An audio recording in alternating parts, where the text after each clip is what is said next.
Hello, and welcome to the NEA's webinar series, Creative Placemaking Now. Our town panelists speak about current trends, challenges, and policies. This is Jason Schupbach, Director of Design Programs at the NEA. In July 2012, the NEA has hosted 3 webinars to talk with experts in creative placemaking about current trends, challenges, and policies in the field. These experts all served on the Our Town grant review panels. I'm going to start with a brief presentation, and then we'll jump into speaking with our panelists for about 30 minutes. I'll leave about 15 to 20 minutes at the end for questions from the public. Today we're going to be speaking about creative placemaking through arts engagement. Before we get started, a few housekeeping details. You are all muted and will only be able to hear myself and the panelists. During the presentation, you can submit questions or comments at any time using the Q&A box below the PowerPoint. We will do our best to address as many questions as possible in the time that we have. Please do not use the raise hand button. This webinar will be posted on our website in the Podcasts, Webcasts, and Webinars section of our website in a few days, so you can refer to it in the future. So what is creative placemaking? It's when partners from public, private, nonprofit, and community sectors strategically shape the physical and social character of a neighborhood, town, tribe, city, or region around arts and cultural activities. While we support creative placemaking at the NEA through a number of different programs and partnerships, Our Town is the agency's primary grant program with a sole focus on creative placemaking. Just a brief reminder that Our Town grants are partnership projects. They require a partnership between a local government and an arts organization. This partnership is one of the real innovations of these grants, as we've heard from communities all across the country that the Our Town guidelines have encouraged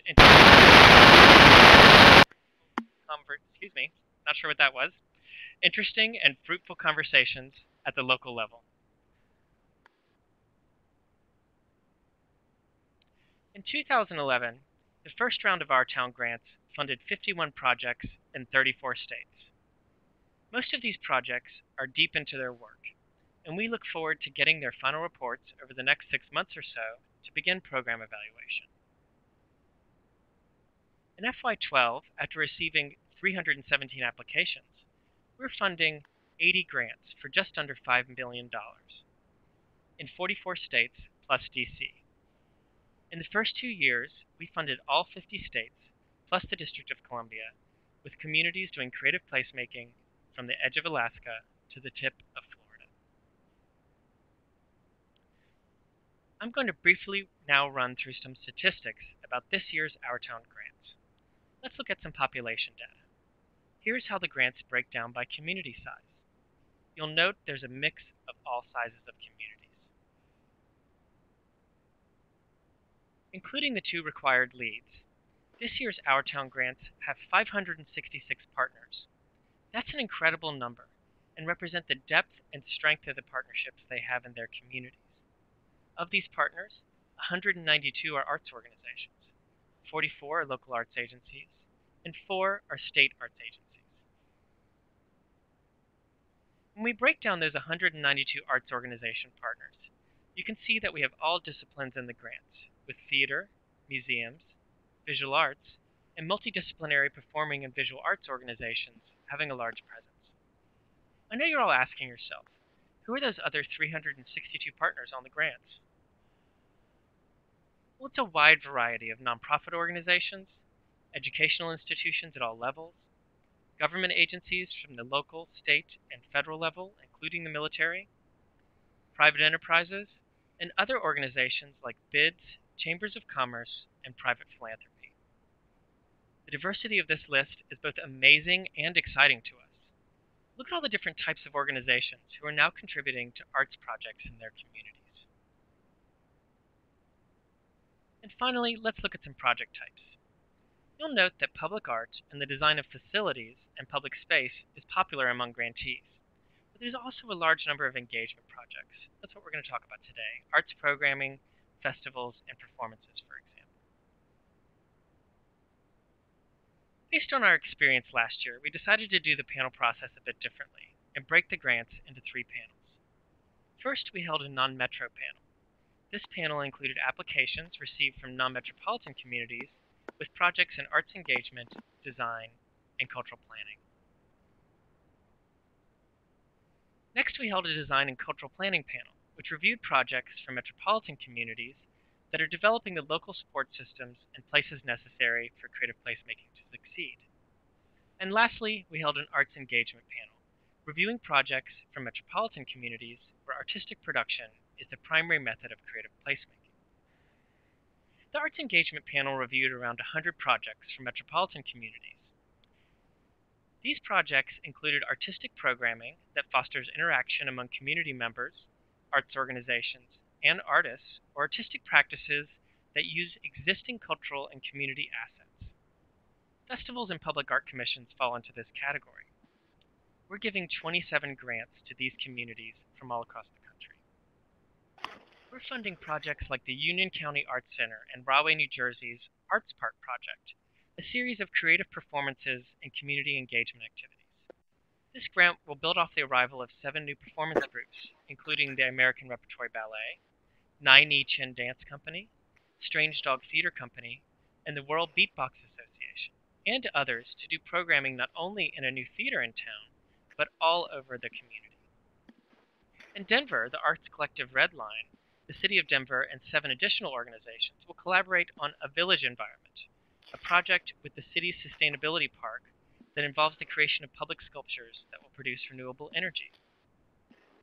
Accompanying programs and workshops led by artists in Denver will engage the community on the benefits of integrating sustainable design into daily life.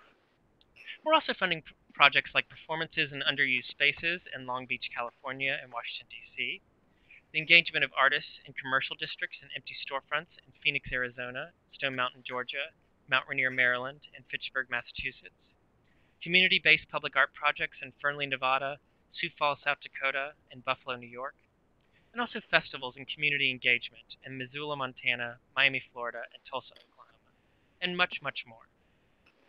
With all that in mind, let's jump into our conversation. First, let me introduce our panelists. Starting with Adriana Gallego from San Antonio, Texas. Adriana is Deputy Director of the National Association of Latino Arts and Cultures, or NALAC. She recently joined the NALAC staff in 2012 and brings her years of experience as an artist, administrator, and educator. Prior to joining NALAC, Gallego was the Director of Strategic Initiatives with the Arizona Commission on the Arts, educational assistant at the Norman Simon Museum, and arts educator throughout Arizona and California. In her cumulative roles, she has developed programs, grants, services, and resources in support of arts organizations, public art, artists, universities and schools, community groups, and government agencies. She's also a painter, and her artwork is forged from ideals about equality and understanding rooted in civil rights and feminist movements, with sensibilities born out of her upbringing along the United States and Mexico border. Next is Victoria Hamilton from San Diego, California. Victoria Hamilton has served as the Executive Director of the City of San Diego Commission for Arts and Culture since its inception in 1988. She administers the city's Model Arts and Cultural Program, including administering the Organizational Support Program, Cultural Tourism Initiatives, Neighborhood Arts and Festival Grants, Public Art Program, Technical Assistance, and Service to Artists and Arts Organizations, as well as Cultural Planning and Policy Development.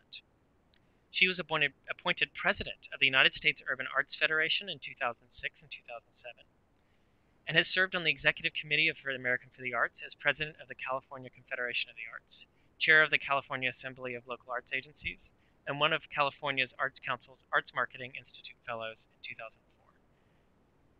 Leslie Koch from New York, New York, is the President of the Trust for Governors Island, a 172-acre island in New York Harbor. Koch is responsible for the planning, redevelopment, and ongoing operation of the 150 acres of the island owned by the Trust. Under her leadership since 2006, Governor's Island has been transformed from an abandoned military base into a vibrant public space, attracting hundreds of thousands of visitors and a diverse array of arts and cultural programs. Koch oversees an ambitious $300 million capital program that will add 30 new acres of park and public space and bring the island's infrastructure into the 21st century. And last but not least is Andre Perry from Iowa City, Iowa. Andre is the executive director of the Englert Theater, a 100-year-old performance art space in the heart of downtown Iowa City. He's also the co-founder and director of the Mission Creek Festival, a week-long exploration of music, literature, and food culture that inhabits established venues as well as non-traditional performance spaces in the city. Established in 2006, the festival attracts more than 150 artists from around the region, the county, and the world, and has grown to an attendance of 10,000 in just 6 years. To all of our panelists, we're absolutely honored to have you with us today, and I'm excited to get into the conversation. You can tell from their bios they have absolutely incredible experience. I want to start with the same question I've asked all at the beginning of all of these webinars, which is starting with each of the panelists, asking, what excited you in this batch of grants? What was unique to you? What were some of the trends you saw? What were the things that really stuck out to you? Let's start with Andre first. I think some of the things that will always excite me in any sort of projects like this or any grant periods like this one are when folks pair together really strong artistic vision and also pair that with what's appropriate to their community. And I thought that came out certainly several times through this grant process. That's always going to be the biggest thing for me, I think. Great, thanks, Adriana.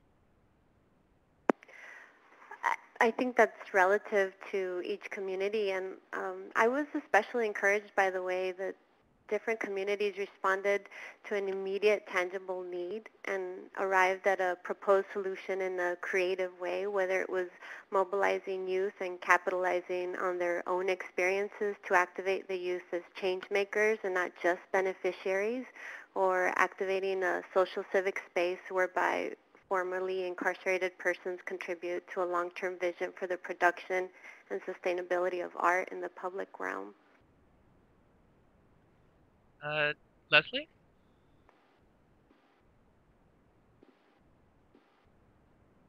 Are you there, Leslie? She might need to. Sorry about that. I picked the wrong okay. button. I found it very exciting just to see the range of work and involvement across the country. As you see, I'm in New York City, but looking in Florida, in the West, really throughout the nation, as people are really taking different approaches to how the experience of art thrives in the public realm. And Victoria, as a recipient of an Our Town grant in the first round, what was interesting and different to you about sitting on the panel and seeing the kind of projects that were in there? What kind of excited you? Well, what I really enjoyed seeing were all the pop-up art interventions, the kinds of performing arts and temporary and permanent public art projects along riverfronts, trails, transit corridors, the vacant lots, for example, that you mentioned in Long Beach. I think they are proposing 50 different kinds of performing arts activities in those lots. Particularly the strategies to work in distressed neighborhoods and encouraging community participation and access. Before we get into, I do want to talk with all of you specifically about some of the specific project types. We should really dive into public art, and we'll dive into sort of temporary festivals, performances. Before we get there, let's talk a little bit more about really the role of artists. And when you were looking at these grants, what were some of the creative roles that you saw artists playing in their communities? What was in the grants that were really great? What were some of the newer and fresher things you were seeing that artists were doing that that really stuck out to you when you were reading some of these grants? Adriana, I'll start with you because I know you work in a lot of really interesting cultures through in the part of the world that you're in and through a lot of your work. So what stuck out to you? Hands down, when artists were activated as an agent for change, those artists that color outside the lines, through the lines, and in between the lines, those were the creative roles that I found really meaningful and compelling, and they're being activated nationally. The communities are coming to these artists to help them address creative placemaking through a mindful lens of social justice, particularly when justice is not easily accessible to a lot of folks in any one particular environment, whether it's manifested physically, mentally, or in a social space. I think that in these roles, artists really bring to life the element of beauty, that X factor of art, into the public sphere. In a way, it reminds me of what Cornel West means when he says that justice is what love looks like in the public sphere. And I'm encouraged that we're seeing more of that being activated in communities. So, Andre, you are an artist. Are we asking too much of artists to do this kind of work? I think one of the trends that we saw is that there are a lot of artists that want to do creative placemaking and see it as part of their practice. But as an artist, what are the kind of systems you were looking for in the grants that showed that there would be the proper kind of support to actually make the project happen in a way that would be both authentic and sincere to the artist's needs? I guess the answer to your first question, I think it's great when artists take that approach. And there were a handful of applicants where there were artists who were doing good work in their field, but I was really impressed by their desire and their drive to not only do their work, but to open it up to the community at large. And there were some instances where artists were, either creating systems where other people could actually make art, where they could, guide people through the process, or make people more involved through having decision-making, or just having community feedback on what was being created. So I think that's really important. Obviously, it's really important for artists to be working on their own and getting the work that they need to get done. But I think it's an essential part of being part of, if you want to be part of a community and you want to be part of placemaking, to open up your work. So Leslie, you have quite an interesting way that you curate the island and engage artists. Can you tell folks about how you do that, and about, I love the way that you talk about how creative placemaking works for Governor's Island. I'd love you if you just speak a little bit about the way that you do engage artists and provide the space for them to experiment, because I think it's quite unique. Well, the first is we actually don't curate, and we don't actually select work. So what we've done is, in a sense, created a space that is a space that is neither a cultural institution nor is it a park or a municipal park in the approach that typically municipal parks take to programming. So we have a very open and transparent permit process for all. Leslie, it's just a little bit hard. Leslie, it's just a little bit hard to hear you. If you could just speak up just a little bit. Is that better? Is that better? That's a little bit. Yeah, that's better. Yeah, sorry about that.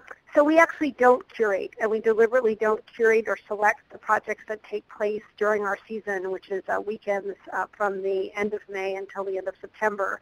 We have an open and transparent process where we've sort of borrowed from a typical municipal park permitting process in terms of what the sort of base requirements are for an organization to present a project on Governor's Island, and we use that same permit process for cultural projects, recreational projects, food projects, etc. And that really establishes a level playing field for the range of organizations that are interested in creating projects on Governor's Island, very well-known organizations as well as really nascent grassroots organizations.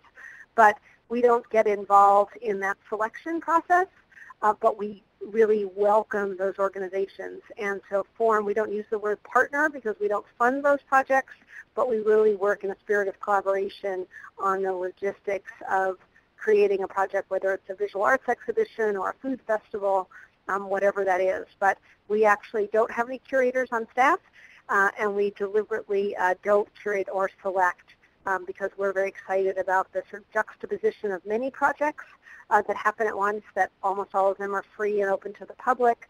And we also are very comfortable that not all of those projects will succeed necessarily, but we think it's important for there to be a shared public space in a city where people can experiment and interact with the public as their projects evolve.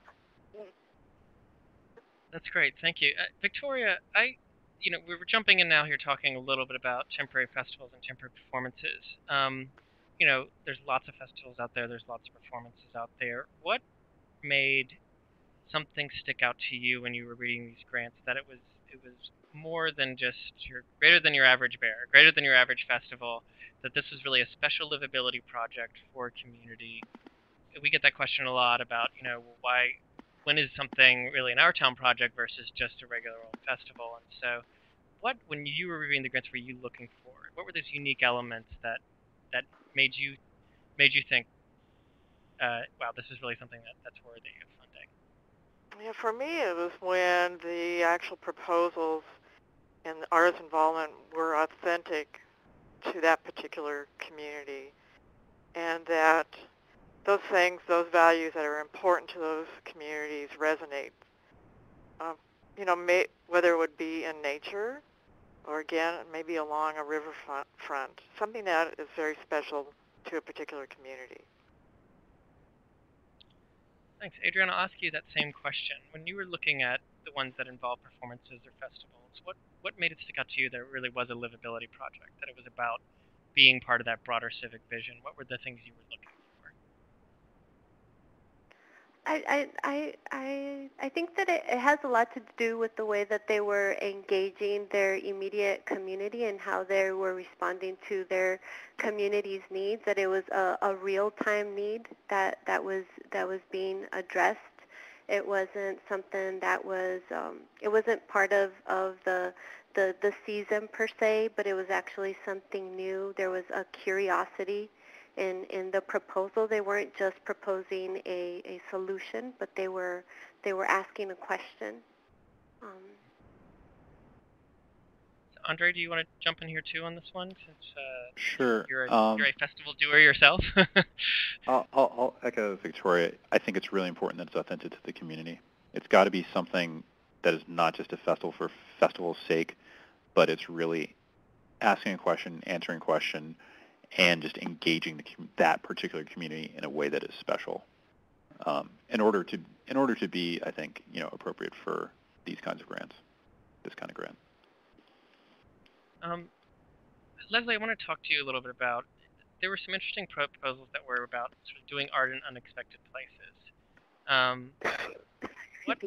What made those kind of stick out to you? I mean, there were some that were unsuccessful and some that were successful. And what were you really looking for in those ones where, they were proposing, like in Long Beach, California, doing these performances in vacant lots? What to you made those? What were those special elements you were looking for that made those stand out versus some of the ones that Well, I hesitate to use the word process because I don't think it's just about process, but I think about projects that sort of leave kind of residue or equity in the community where it's not just about, the piece of art or the performance that happens, but some sense that it's, and other panelists have spoken to this, responding to what is happening in the community, or there's an unusual degree of involvement, and you have a sense that the creation of the project will have effects that last even beyond the actual experience of the art itself. And I think that's where art becomes transporting and transformative in a community in a different way than it might sort of inside the four walls of the traditional theater or museum. That kind of residue that leaves in a community really lingers in a positive way for a long time. Great. I want to jump now to public art. Definitely there were lots of public art proposals. That was one of the largest sort of pools of proposals we received. And I want to get into a lot of the different details here. I'm going to start with Adriana here because I want to talk a little bit about, some of the standout public art projects, the one in Buffalo, New York, the one in Sioux Falls, South Dakota. They really made a point that it wasn't just about the final product of the piece of public art. In both cases, I believe it was a mural. And I know that you are a muralist, Adriana. Can you talk a little bit about the kinds of community processes that they proposed and how that can really contribute to the livability in the community and why those projects seem special to you? Sure. I think the key to successful transformation of space, which is what we're talking about in public art, whether the space is physical, mental, or social, is the process. It's a willingness to engage in a shared educational opportunity for everyone involved, not just all the stakeholders, the audience, the artists, the community, the government officials, the private sector. It's this type of social engagement that can be illuminating to all agents involved. It's all these different spaces coming together. That's the underscored beauty that is shared. What do we learn from each other? What do we share? I think it's this reciprocity that alters the ecology of any given situation altogether. We learn each other's codified languages, be they institutional, social, familial, or personal.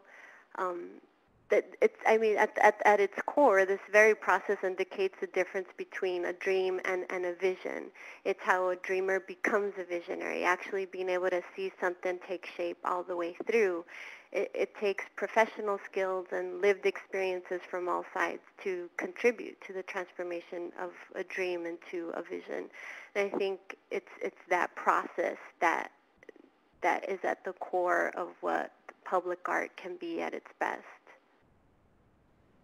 So let's get into this a little bit. Victoria, you deal a lot with the issues of procuring public art. Everything at the NEA has to achieve artistic excellence along with artistic merit to succeed as a grant. A lot of folks applied and the artists were not chosen yet, and we were really looking for what was either examples of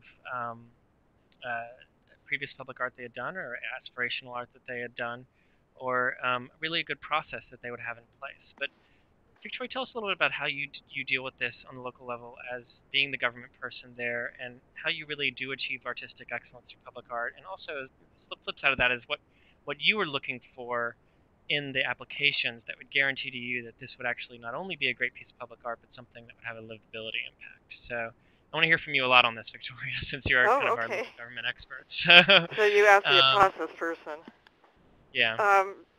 For me, to ensure quality, the most successful artist selection process uses our requests for qualifications and not requests for proposals to recruit artists. Our policy is we don't ask artists to do things for free. So if one releases an RFQ, you're also ensured that you're going to get pretty high quality artists responding. The next step is to shortlist maybe 3 to 5 artists and pay them to actually submit design proposals. And of course, strategically, the review and selection process needs to consider artistic quality and experience as a key criteria. And important to the process is to use experienced professionals on the selection panel. And how do you get the word out?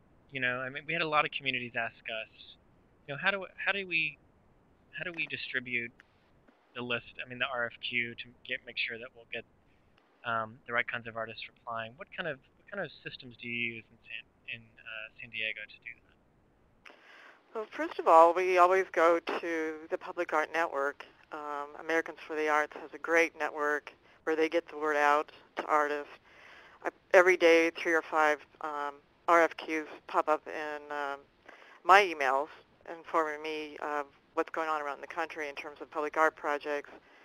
And then we have our own list of artists, local and regional artists, even artists from Mexico. So we continue to mine locally for quality artists and use national networks. Great. Leslie, one of the conversations I know we had in the panel was, what really differentiates just a public art installation from just an aesthetic piece of art from a piece of art that's really going to have a real livability impact? What were the kinds of partnerships that are on the ground that might deliver more livability impacts? Is there a community process attached to it? What were the things you were looking for when you were reading the grants? The vast amount of public art applications that were in here that really showed that this wasn't just a public art piece, but really a livability project. Well, I think it's a balancing act in public art, because I think there's a challenge sometimes where the process itself can sometimes even potentially compromise the integrity of the art and the artists. I think there's always a balancing act wherever you are in how public art is commissioned and what that process is. But again, I think it's, why people don't like the plop art. The art, just because art is at a town square doesn't necessarily mean that it's public art.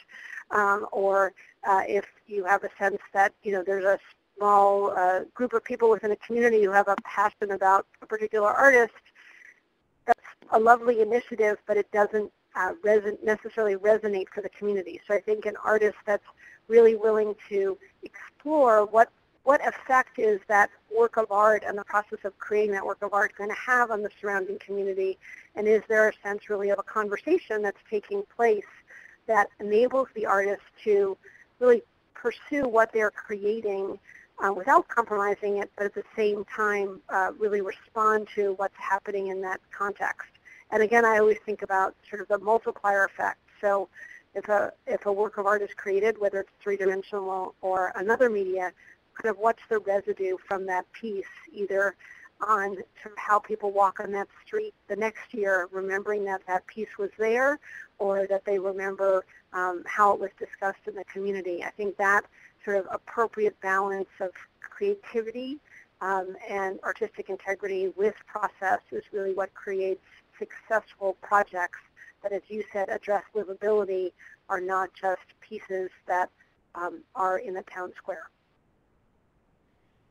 So Andre, your background is really not in public art, and so on these proposals, I would love to just hear a little bit of your perspective of what you were looking for, and what you were really looking for as somewhat of a layperson on this topic, just a little bit around, which is a good thing. We always have a nice mix in the panels. What were you looking for in the public art projects? What made the ones that did succeed stick out to you? As far as I could assess, from what I could read from the proposals, it's really important to see something that stuck out for the town or city or community in question. That looked like they were pushing their envelope a little bit to do something that was different. And, of course, just something that was of high quality. Those are probably the two things that I thought about the most. Great. Before we jump off public art, I want to just ask one more question, Victoria. One thing that we talk a lot about here at the NEA is the long-term maintenance and operational costs of public art. How do you, especially with a lot of the new sort of electronic art pieces that are happening, how do you guys deal with that issue at the local level in San Diego? Just about like everybody else. It's a big issue. It's huge. Just building a mechanism to budget for long-term maintenance is a challenge. But it should be integral to any public art master planning process. Certainly, conducting research into best practices is helpful, and requiring artists to provide you with a maintenance plan as part of their contracts is essential. Great. Thanks so much. Well, let's talk a little bit now about local leadership and its importance. There's a couple really interesting projects, like in Roanoke and Tulsa, where there's a lot of different arts organizations coming together to either do performances in the community or to engage or activate a space. Leslie, what advice would you give to local political leadership, who are kind of supporting and encouraging this kind of arts engagement activities, for how to engage those folks and get them thinking at the civic level? I know New York's a unique case, but in your experience, what are the things that have worked for getting local leadership engaged and thinking about this kind of civic arts engagement, excuse me? Jason, is that a question for me? Yes. Okay, so how do you get local leadership to get involved in arts?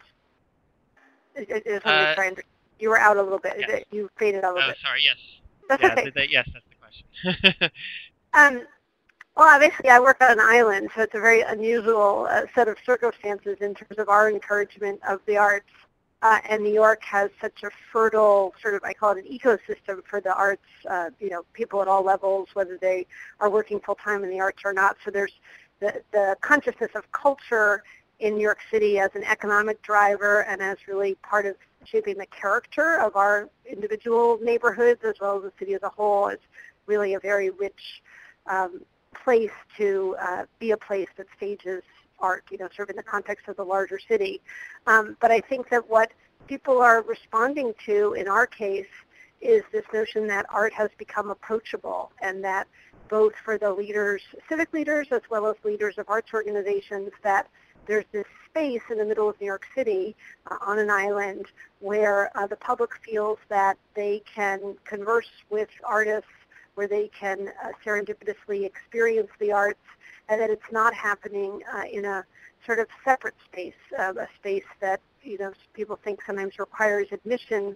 And when I say admission, I don't mean just that our projects are often free, but that they're not in a sort of cloister of the art world. And I think that as people see that response, so for us, we very consciously encourage arts as the driver to bring people to the island, to raise the profile of the island. And I think that both the public as well as arts organizations and civic leadership have really responded, and also I think begun to change the conversation about the public space and what happens in public space, that includes arts. And that when you think about recreation in parks, that now people are thinking a lot more about programming in parks in our city than they were even as recently as 5 years ago, and we're very excited about that happening throughout the city, not just on Governor's Island. So Adriana, so the same question. When you're talking to a lot of the organizations that you work with, what kind of advice do you give them about working with local leadership? I mean, these projects require a partnership between arts organizations and local leadership. What's the approach that you suggest to folks? It's about reminding government officials that it's a project that's gonna be beneficial for their community. It's about opening up the conversation so that government officials understand how art is making art accessible to them, and gleaning those moments where somebody might be able to recognize that they themselves participate in the arts on some level. So it's really bringing it at a personal level. I've seen it most successful when people are able to make that connection, not just that it's an investment in the community as an economic driver per se, but it's personalized in some way with the people that the leadership that they're approaching. Great. And before we jump to our actual government official, Victoria, I do want to remind folks that to please go ahead and start typing some questions into the Q&A box. If you would like to, we're going to jump to the questions in about 5 to 10 minutes. So please start typing your questions in now so we can wind up to ask in just a little bit. I want to stick with leadership and do the flip side of the coin. Victoria, you are a leader in your community. How do you help to program or facilitate these kind of livability projects in your community? How do you use your Bully Pulpit as a local arts agency to engage artists authentically in those community processes? What are some of the things you guys do? And if you want to just use like a specific neighborhood example, or you can even use the Our Town example, a grant example, that'd be helpful. A couple things. First of all, you need to infiltrate. You want to make sure you're at the table during planning and decision-making processes. For example, when the community plans or general plans are being updated. Because if you're not at the table, you may find yourself on the menu. If you're working on public art and livability plans, you need to make sure to recruit artists to serve on the Master Planning Oversight Committee. Because, of course, you already have artists on your board and your committees and maybe even your staff. I think design charrettes, community design charrettes with artists are very effective. And that's what we have been doing with our town grant. And another strategy is to actually consider developing a grants program that is targeted to benefit artists and arts organizations who work in non-traditional settings and underserved neighborhoods. Great, thank you. Well, our last topic before we jump into some questions from the country is really about engagement and engagement of the community. How to make these grants actually really be authentic and effective for the communities they say they're actually going to work in. I want to start here with Adriana because I know she's done a lot of work in this. And what are some of those telltale signs you were looking for in a grant that this was really an authentic community partnership and was actually going to achieve the engagement goals that they outlined in their grant? I was I was looking for what questions they were asking. I was really looking at the ways in which they were optimizing difference, not just tolerating or being accepting of difference, but really embracing it and turning it into an advantage. And differences is a propensity that someone else has that you don't. So how were they, being creative in the way that they were finding their partners to know that they were going to be complementary? If we look at our own internal systemic properties as individuals, we are more different than we are alike even within ourselves. So I think if entities were really looking to see what strengths other partners had that they didn't have, and they brought everything to the table, I think that's what made really successful partnerships. That's where their strengths were, and it was complementary. It was coming from a point of sincerity and curiosity. The space invaders, for example, were really quite obvious. When people aren't considerate of their community or are not really familiar with the community they're trying to engage, or that unfamiliar. Yeah. So. It's a shared question for which neither party has a monopoly on the answer. So Andre, you deal with this all the time. You're always trying to get folks to sit in seats and show up at festivals. What are some of the innovative outreach strategies that you've been working with? You've obviously been very successful doing a lot of this to engage new audiences. What are some of those practices that you either do yourself or were looking for in the grants? Describe a little bit about how you deal with that topic. I think what's really crucial, this can be for someone who's working in a position like myself or someone who's trying to put together an Our Town grant. I think there's this kind of unwritten first step that folks need to take before you even think about what the project might be for the grant, and that is literally making sure you know your community. I know that sounds really simple, but really actively involving yourself, understanding if you work for an organization, what role does your organization play in that community? Sure, there's the mission, sure, the things you've done, but really talking to people, work at other organizations, whether it's other arts organizations, other nonprofits. If you're an artist yourself, how are the organizations in your community, interacting with each other? I think it's really important that everybody knows exactly what the nature of the community is, whether it's a small town like the one I live in, Iowa City, or if you're going to, D.C. or going to New York, one of the bigger cities, just to know how communities interact with each other. And I think once you have that information, once you have an honest, appraisal of where you stand, where the other organizations or where the other initiatives stand in your community, then you can start to think about, well, how can we put together a project that is, take, this town to the next level or to, some different stage. And so I think, that's probably the advice I would give, or, I think that's a really important thing to think about. Great. Leslie, can I ask you to jump in here? How do you get people to show up? What are the outreach strategies that you guys use? Well, I must confess that we never use the word engagement. I think that language is really important, and we try to use language that is really language that people would use. And I think that when you think about certain words like inviting versus engaging, I think it forces you in an organization to change how you're talking to people. And so I don't want to pick on the word engagement, but I'm a big believer in thinking about how you talk to people and show just going into a community rather than simply, the mountain going to Muhammad coming to the mountain. I think that there are very small gestures that you can make, particularly as, in my case, a government official or as someone in the arts, to understand that when people hear from you, they may be coming into that conversation, or even before the conversation starts, with some preconceived notions.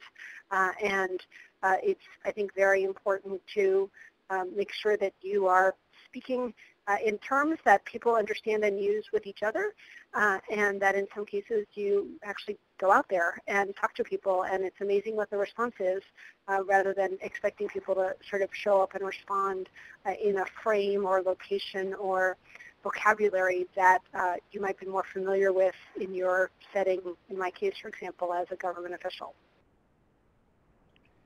Thanks so much. Okay, we're going to move into some questions from the crowd. Here's a good one. This is we have not talked a lot about temporary public art. So this is a question for, I think, Leslie. How do you make sure when you're doing temporary public art that it's both safe, engaging, and excellent? The only thing we worry about is safe. So we actually we don't worry so much about whether it's engaging and or excellent because it's temporary. And in our case, we of course only allow organizations to create projects, not individuals. So we don't get involved in that level of selection as many arts organizations that host things on the island do. We are always very concerned about safety. So we have do not climb signs on our sculptures and other things, although we have things like tree houses designed by artists. So we do push the envelope there. But I really think it's important to be comfortable with risk. And one, beauty's in the eye of the beholder. And so, not everything's excellent all the time, but you'll find different people have different responses to things. And that's part of the beauty of it. Adriana, can I ask you to jump in here too? You have a lot of experience with public art. What were the things that you were doing when you were working on temporary public art projects to deal with those issues that I just asked about in terms of safety. Safety, excellence, and engaging. Well, I think it's the same as it is with the permanent public art pieces. You want to make sure that you're engaging the community throughout the whole process, that the artist is familiar with the community that they're working with, and I agree with Leslie. I mean, safety definitely is a priority, and safety is not just necessarily a physical thing, but a spatial thing, also being sensitive to the community in which a particular temporary public art project is taking place. And I think it's important to be bold, and to take calculated risks and think out of the box, creating temporary public art projects. Great. Here's a question, I think, for Victoria. This is really a question about the role that arts education plays in livability projects. What role does arts education play in a community livability project, and how does it really help improve the economy for individual artists as a whole and for the entire community? So it's really a question about what is the role of youth and arts education within kind of the perspective of these livability projects. We did have a few projects that did have a youth education focus. So yeah, speak to a little bit, Victoria. Yeah, and those projects are really important proposals because they targeted at-risk youth, young people who don't have access to arts and culture, and those particular programs were extraordinarily hands-on, and they always had some sort of culminating event. But I even see arts education in some of the proposals when we're talking about using new technology to reach out to younger people, Facebook, Twitter, those sorts of things. So there are young people participating in arts and culture as just an everyday occurrence for them. Maybe the photography they're doing or the video and music making that they're creating. Well, Andre, can I ask you this is really, there's another question here that I want to ask you that's really kind of about resources in smaller communities and how to work collaboratively in those places. And I think Victoria's touched on a little bit here of there are so many technologies that make those things easier, but how do you do it? In a smaller community, how do you put the pieces together to do these broad community festivals and projects? What are the partnerships you need? What are some of the unexpected folks that might be at the table that have made things happen for you? I think there needs to be a real grassroots effort to whatever you're trying to do. You have to be on the ground. You have to know people. You have to meet people. They don't have to be your best friends, but you have to go to other people's events. You have to go to events thrown on by other organizations. You just have to be present, and I think and meet other people, talk to other people, and develop real relationships. If you want to later down the line bring people together in a community for an event or for a project that's going to require partnerships, I think it's very difficult to just kind of show up, to like research from a distance and then say, oh, okay, let's get everyone together. You have to really understand what people are doing and what their interests are and how they're serving the community if you want to try to build something bigger than that. I think that's really important. And in that respect, I think it's very difficult for things to happen overnight. It has to be a commitment, over, whatever the relative period of time is for that community. Here's one that really any of you can answer. I'll ask Adriana to jump in first. What were the things that surprised you when you were reading these grants? What was new? What was fresh? Adriana? Well, I think again, that was relative to every community, this concept of new and fresh ideas. I loved seeing that in the broad scheme of things, everybody is really taking an opportunity to create new partnerships and imagine a new future for their own cities, the way that they were activating artists in these different roles to participate more actively in their communities. The way that I really liked the way that some cities were using festivals to rebrand the image of their city, or they were using public art plans to create pathways between disconnected communities, or they were capitalizing on existing services between different agencies in order to streamline the way that they address the needs of their communities, or even cross-pollinate between each other's communities. It was really great to see smaller organizations self-acknowledging that indeed they have a product, a service that they currently provide that merits national support, and they use this opportunity to catapult their product, their service to the next level. And I think in the most notable projects, they were coming at it from a point of sincerity and first voice or curiosity. Leslie, what surprised you? Well, I think it's a very exciting moment in our country, and I think that while there are a lot of articles and studies, some commissioned by the NEA about average age and how people are spending time in the arts, but I think a lot of definitions of culture are evolving, and young organizations are able to attract audiences using social media, and really this culture of creating is really flourishing throughout the country, aided by things like Etsy and other online enabling platforms. And so I think while definitions are changing, and I think that can be challenging, especially for existing institutions, the notion that people are embracing new ways of presenting work and people accessing work in new locations is a very exciting moment in our country, and I think to see that really robustly around the country was very exciting for me. Sometimes we say New York can be a very parochial place, and so it's very inspiring to see just the range of ideas and the range of projects really from across the nation.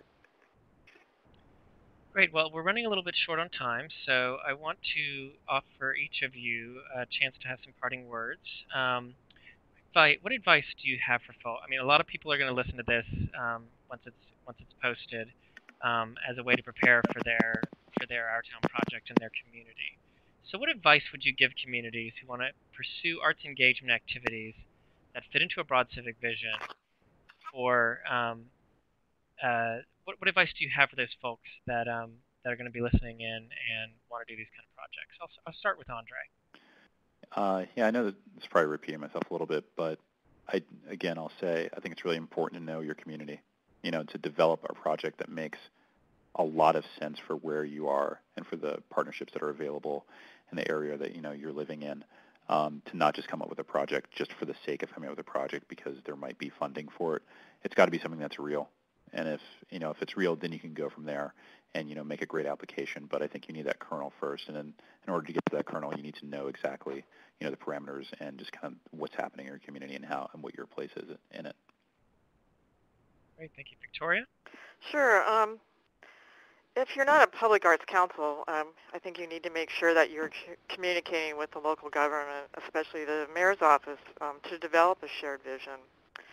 And if you're an arts council or not, that you need to work in partnership with the arts and culture community in a nurturing, authentic way. And that you, along with the arts organizations, speak with one voice in developing cultural policies that benefit the entire community. Sometimes to be effective, you also need to provide evidence of how public support of the arts leverages economic return, jobs, and cultural tourism, as well as enhancing the quality of life. Great, thank you. Leslie? Well, I remember when I first started running Governor's Island, a wise man in his 80s was one of the leaders of New York Institution. He said, well, if the island floated away, who would care? And I thought at the time that was, a little provocative, but really answering some of the most fundamental questions, why, who's going to care about this?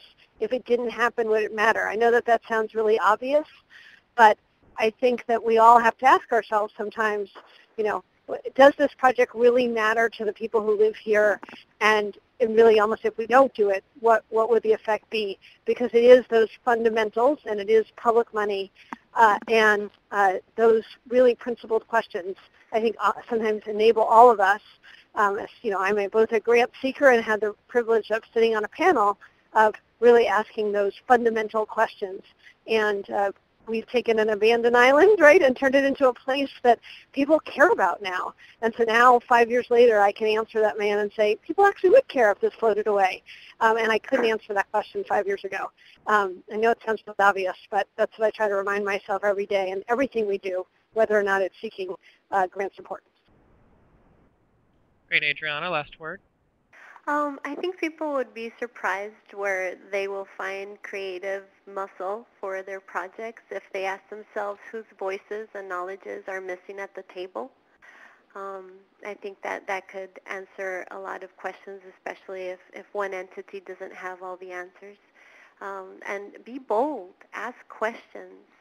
How do we use these opportunities for inclusivity for all members of each community, and for smaller organizations who do so much with so little, I strongly advise to prioritize in the application the strongest program that you want to apply for, and get in deep and really talk about how effective it is. I think a lot of times our smaller organizations want to show how effective they are with smaller resources, but a lot of times it can cloud the way the quality of their artistic program, or it can cloud their message if they throw everything into the application. So just prioritize. Great, thank you so much. Well, it's an exciting time for the evolution and exploration in the creative placemaking field. We're really certain these investments will bear fruit for their communities and lessons for the field as a whole as projects roll forward. I want to thank our absolutely wonderful panelists again and everyone who attended. Again, this will be archived on the NEA's website probably in just a few days. If anybody has any further questions about anything that was said on this webinar, just please let us know. And I thank our wonderful panelists for coming. I thank you for attending. And everyone, please have a fabulous rest of Tuesday. Thank you. Thank you. Thank you. Thank you. Thanks.